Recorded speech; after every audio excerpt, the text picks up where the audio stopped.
Radio Karoual, le journal. Présentation Haruna Meiga. À la une d'ici midi info sur Radio Kaoural.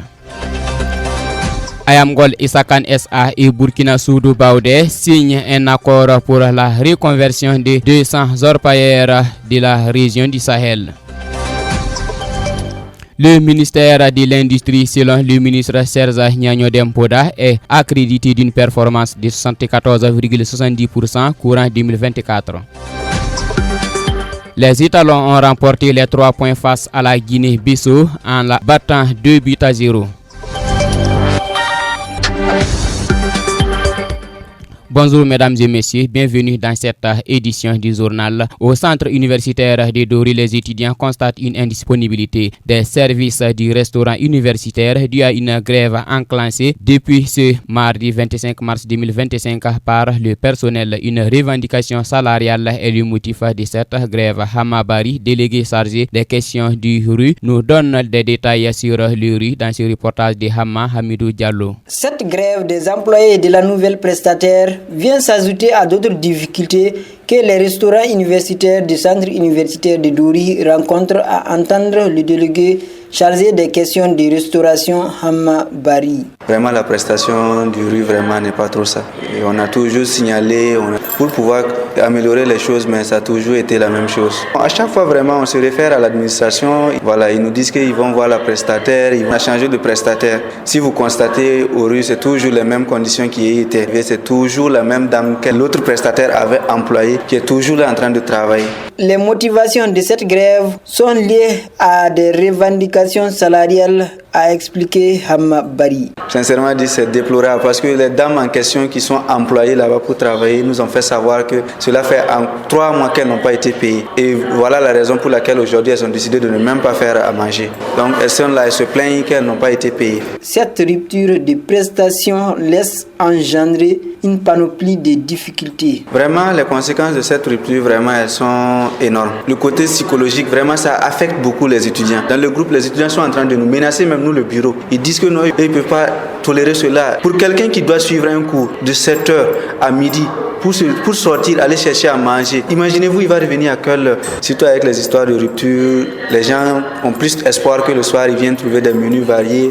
Et sur ceux qui ne sont pas aussi en carême, vraiment, ça ne va pas. Les étudiants du centre universitaire de Dori sont toujours dans l'attente d'un retour de la part de leur hiérarchie quant à la reprise des services du prestataire. La première des choses, quand les dames sont venues nous expliquer, et le DG et moi, on a essayé de voir et puis d'essayer d'aller parler au DRCRU, voilà, pour essayer de trouver une solution. Voilà, ils sont allés essayer de le parler. Le gars dit qu'il va contacter la prestataire pour vraiment trouver des solutions à ce problème. Vivement que les autorités habilitées se saisissent de la question du restaurant universitaire pour permettre à ces centaines d'étudiants venus de multiples horizons de se restaurer à moindre coût. À Ouagadougou, Ayamgol Isakan SA a signé le vendredi 21 mars 2025 une convention avec la Maison des compétences du Burkina Soudou Baoudé, formée 200 orpailleurs dans la région du Sahel en leur offrant des nouvelles perspectives professionnelles. Tel est l'objectif majeur de cette convention. Reportage de Issa Bamogo. Ayamgol Isakan et la Maison des compétences Burkina Soudou Baoudé unissent leurs forces pour proposer une alternative durable aux orpailleurs du Sahel. En effet,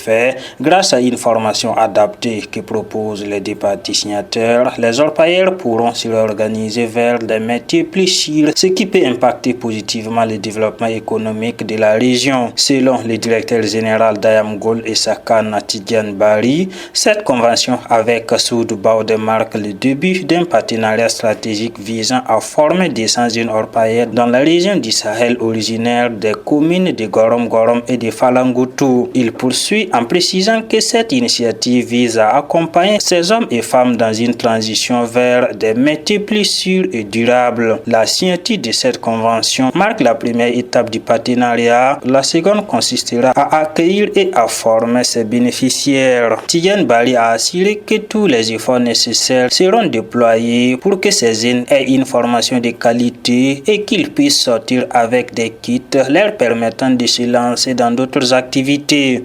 Pour le directeur général du Burkina Soud Baodé, Dr Kirabouro Palé, l'initiative est une opportunité majeure pour le développement des compétences techniques et professionnelles au Burkina Faso. Selon lui, ce partenariat représente une avancée significative dans le développement des compétences techniques et professionnelles au Burkina, surtout que la formation proposée sera adaptée aux réalités économiques locales afin de garantir une insertion professionnelle efficace et pérenne.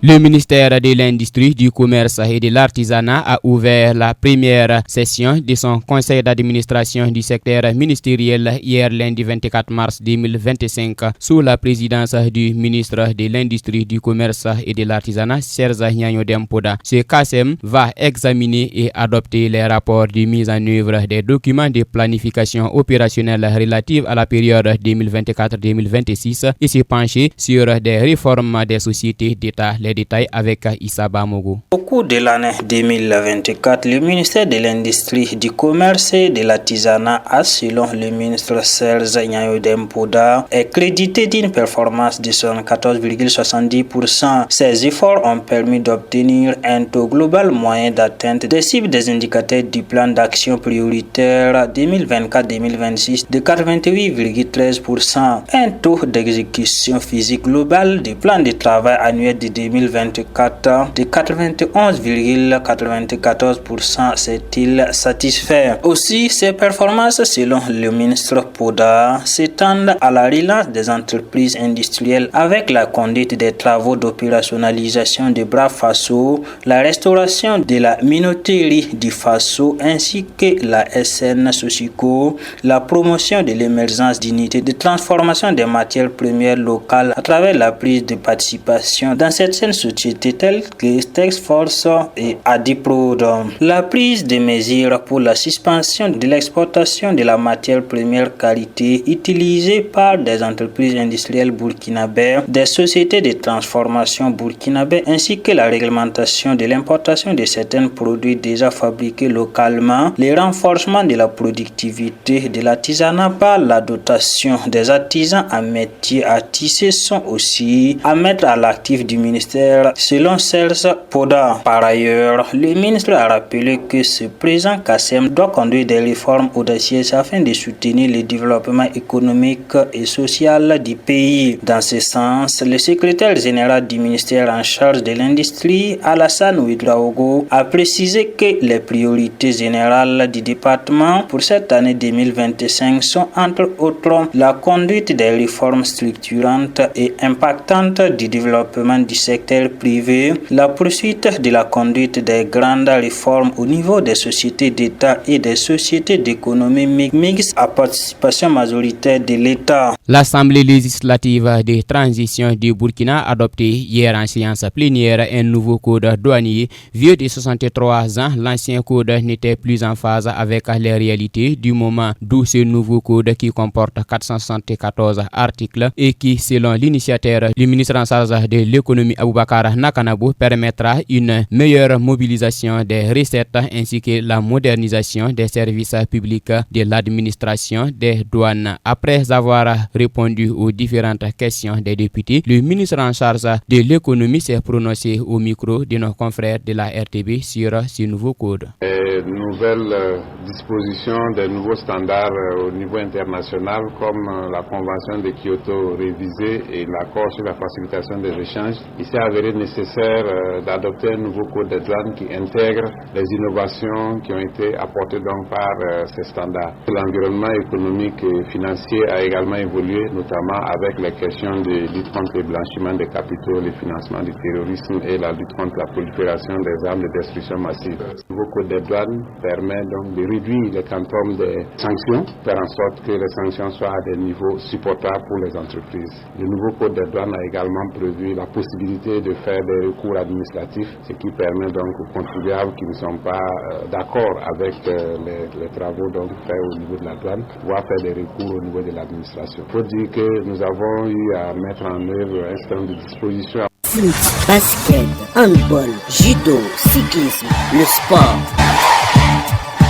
Et pour la page des sports, le lundi 24 mars 2025, le Burkina Faso a affronté la Guinée-Bissau pour le compte de la 6e journée des éliminatoires de la Coupe du Monde 2026. Les Étalons ont remporté les 3 points grâce à un grand Lassina Franga Traoré au terme d'un doublé. Les détails avec Cheikh Yannick Somé. Fidèle à son système 4-3-3, Brahma Traoré aligne Hervé Kofi au poste de gardien. À la défense, Issa Kaboré, Steve Yago, Adama Nagalo et Nasser Giga ont remplacé Issoufou Dayo, suspendu, et Zak Soba, blessé. Au milieu de terrain, on a retrouvé Sempore, Zongrana et Tendrebego. À l'attaque, Bertrand Traoré a été mis au repos. Brahma a compté sur Hassan Bandé, Lassina Traoré et Dango Ouattara. Dans le jeu, dès la 6e minute, l'avant-centre de Chaska Donetsk, Franck Lassina Traoré, ouvre le score sur une passe décisive de Dango Ouattara. Les étalons vont ensuite peiner dans le jeu, une difficulté qui va se concrétiser à la 30e minute de jeu. La Guinée-Bissau a égalisé grâce à une réalisation du milieu de terrain Zidane Banjaki. En seconde période, alors que les deux équipes étaient à égalité, le coach Brahma fait entrer du 109 Blati Touré au milieu de terrain et Bertrand Traoré à l'attaque. La physionomie du jeu change et les étalons retrouvent la possession de balle. Le même Lassina Traoré a délivré les siens avec un but à la 73e minute sur une passe décisive d'Adamo Nagalo. Grâce à cette victoire, les Burkinabés restent à la 2e place provisoirement à 2 points de l'Égypte, leader avec 13 points mais avec un match en moins. Radio Karoual, le journal. Présentation Haruna Meiga. C'est par cette page sportive que se referme sur 12h30 sur Radio Kaoural, mise en onde par Mamoudou Diallo. La version full D, c'est tout à l'heure avec Kahama Sissé. À bientôt pour de nouvelles informations.